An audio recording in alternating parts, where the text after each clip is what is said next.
Fable, also known as the British role-playing game, where you can fart at people and kick the chickens without consequence. Fable is incredibly memorable, even for people like me who didn't play it back when it came out. It was released in 2004 as an Xbox exclusive title, and I remember seeing it everywhere and also thinking it looked awesome, but I didn't have an Xbox at the time, so I never got the chance to play it. And then I guess by the time it came out on PC, I was busy playing other things like World of Warcraft and The Sims 2. But if you did play Fable around the time that it was released, it's probably a huge nostalgia blast for you to hear this music. Or maybe whenever you're playing Skyrim and you get arrested for accidentally killing a chicken with a poorly directed sneeze.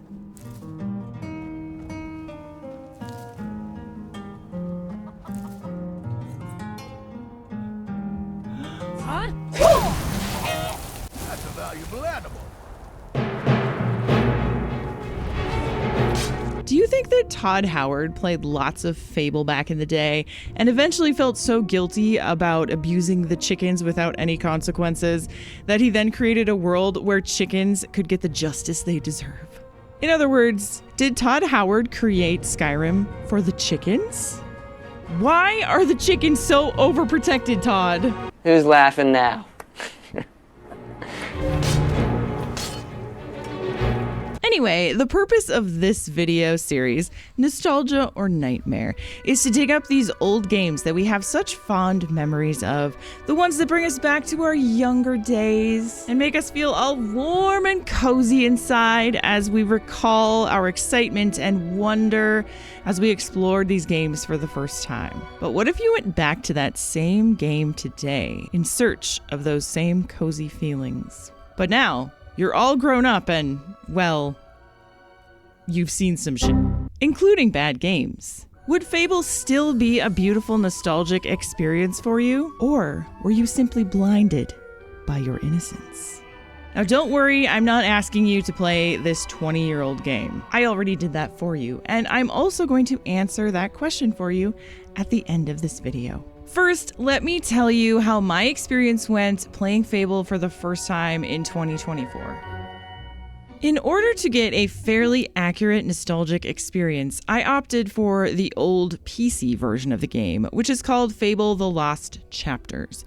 The OG version of Fable was an Xbox exclusive from 2004, and it's harder to get a hold of nowadays unless you happen to have an old box copy. The good news is, though, that the Lost Chapters version seems to be pretty similar to the original, except for a few tweaks and also some added side content and a lot more endgame stuff. It came out just a year later in 2005, so I consider it to be old enough for this experiment. It's worth noting, in case you are curious, there is a newer version available called Fable Anniversary, which is a fully remastered version of the original and a much more modern experience than the older versions if you want that kind of a thing. Not me though, I want to go all the way back as close to 2004 as I can get to see why this game was all that and a bag of potato chips back then. With the right settings, I was able to get the game looking pretty darn good on my PC. I was pretty impressed by the amount of options the game has settings-wise. You can set the game to 1920 by 1080, but it just stretches the original resolution out rather than being true HD, so it makes the game look worse in my opinion. I was perfectly happy playing it on its native 4x3 loveliness. By the way, I will almost always prefer to play older games in 4x3. I just think they look better, as that's the size that most of these old games were created for, and the resolution is kind of nostalgic to me, and it makes the experience cozier. Maybe I'm weird, but it just really takes me back to a happier time when I'm playing these games in old resolutions. So, when you click New Game, you start as a little boy and you're tasked with earning some money so you can get your sister a birthday present. Seems pretty magical and innocent so far. But I quickly realized that this game has a very dark undertone, and it is definitely not for kids, as you will see in a moment here. The most unique thing about Fable is that you can choose a truly evil or good path in the game. But it's not like other RPGs that just have some vaguely evil options to do if you feel like it on your 30th playthrough. Wally's a Hey, smash his barrels up and see what's inside. Yeah, good idea. Unless you're too scared. Yeah, we're gonna do that. That seems like a bad deed. Face them and hit left mouse. But remember, those barrels are someone's property. I know. I committed a bad deed. Feels so good to be bad. It's really built into the game in a way that lets you know early on that being evil is truly a valid playstyle. And the game rewards you with different titles, NPC interactions, and reactions. And your character even starts to look different depending on your alignment. It's a very cool system, and I have not seen another game do anything like this. Why don't you just go home? Rubbish! So after taking a quick poll, my Twitch chat decided that we would go the evil route. No surprise there, really. And we proceeded to kick some chickens and destroy public property with no consequences, since we are just a child at this point in the game. And it was all fun and games until all of a sudden our cozy little village was attacked by bandits, and everyone, including our family, was brutally slaughtered in front of our 6-year-old eyeballs. Now that is not something a young child should see, and this is the point where I knew for sure that the game was not suitable for children to play. But then I got to thinking, I probably played a lot of disturbing things when I was young, and I think it just went right over my head, so who am I to say? Luckily, we survive the attack thanks to a friendly, freaky-looking mage guy, and we join Albion's version of the Jedi Academy, where we become powerful and grow up big and strong in order to get revenge on those who did us wrong. This adorable old man here is called the Guildmaster. He implanted a chip inside my brain so that I could hear him wherever I was, even if it was 5,000 miles away. Which was fine at first, except when he started backseating about using healing potions, every single time my health got down to 20%, he started to get on my nerves a little bit. I should really block more. Your health is low. Do you have any potions or food? No. Your health is low. Do you have any potions or food? Shut up, Guildmaster! I get it. He's trying to help me and he has my best interests at heart, but he really is the most annoying tutorial helper guy in any game ever.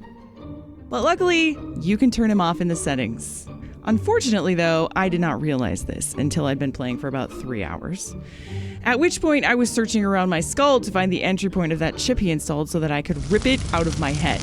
Other than that, though, the world of Albion is quite beautiful, and the art style in the game is really unique and interesting. I loved my big hobbit feet as a child, and all the different NPCs had a different character style and were very memorable looking.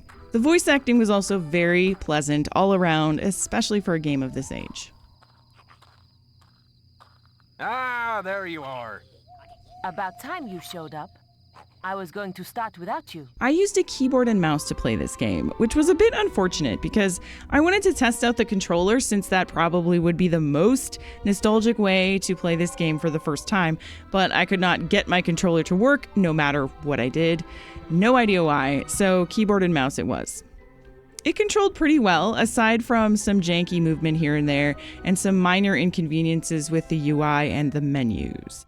I hate how this fades so slowly. I wonder if it's a bug that it's doing that.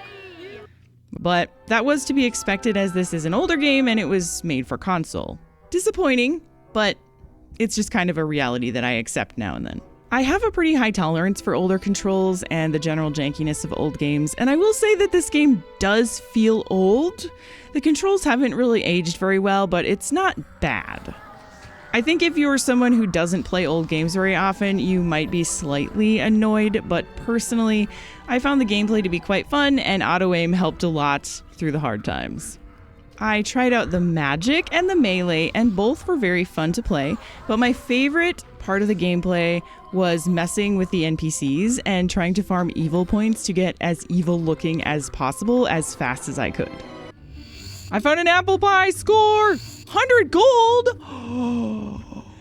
Dude, stealing is the best! Being evil is awesome in this game. Hey, I just robbed everything you own. Yes. Pardon me. Excuse Don't me. do anything illegal if you'd be so kind. Not this I work. move. Okay, she insulted me, so I do not feel bad about stealing all of her belongings. Are you guys jealous that you don't look this stylish? I'm jealous of myself. I mean, wow.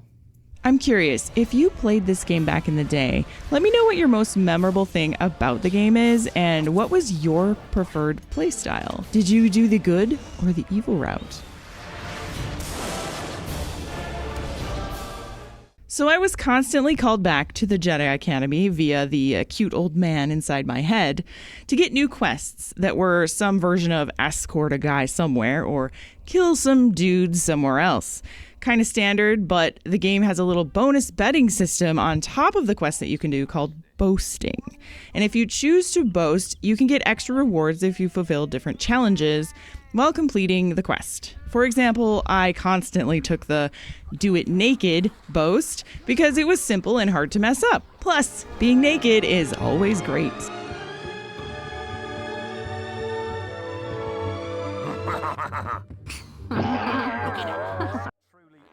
And it also made the funny NPC comments about me even more appropriate. I've never seen anything like it in my life. Get away! Aside from quests, you can go to town and shop, steal, cause havoc, among other things. You can also take wives, as many as you want in fact, and buy properties in the game to rent out for extra money. The game has a pretty cool and in-depth economy system that I can tell they really wanted to be more than it is. Merchants and traders will sometimes have wanted items, meaning they will pay more for certain goods. I think the intent is that you go around looking for cheap items from one guy, and then you go somewhere else to sell that thing to the other guy across the world who wants it. And meanwhile, you're making a profit. And while it's cool in theory, in practice, it's not that fun, unfortunately, and money didn't really seem to be that hard to get in general, so I didn't really feel like it was necessary. Plus, the clunky UI system made navigating the menus a bit cumbersome.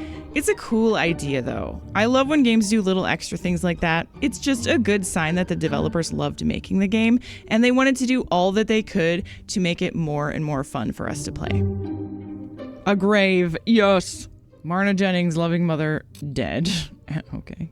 Well, I got her outfit. There are lots of cosmetic and rare items to find in the game world, chests to unlock, graves to dig, fishing spots to fish, which all help to make the gameplay loop addictive and fun. It's a good recipe for a cozy game to play on your couch after school in the mid to late 2000s, and I can definitely see the appeal it had back then. Overall, the game has a quirky British sense of humor, and while the plot is serious, the game itself does not take itself seriously, and the emotes you earn throughout your adventures are really fun to use, if not only to see the NPCs react to you in different silly ways. My cousin. Oh, Well, you like my dancing? No, thanks. hey! My cousin was like that. So, the big question is your Fable-flavored nostalgia correct? Or is this game a nightmare to play today?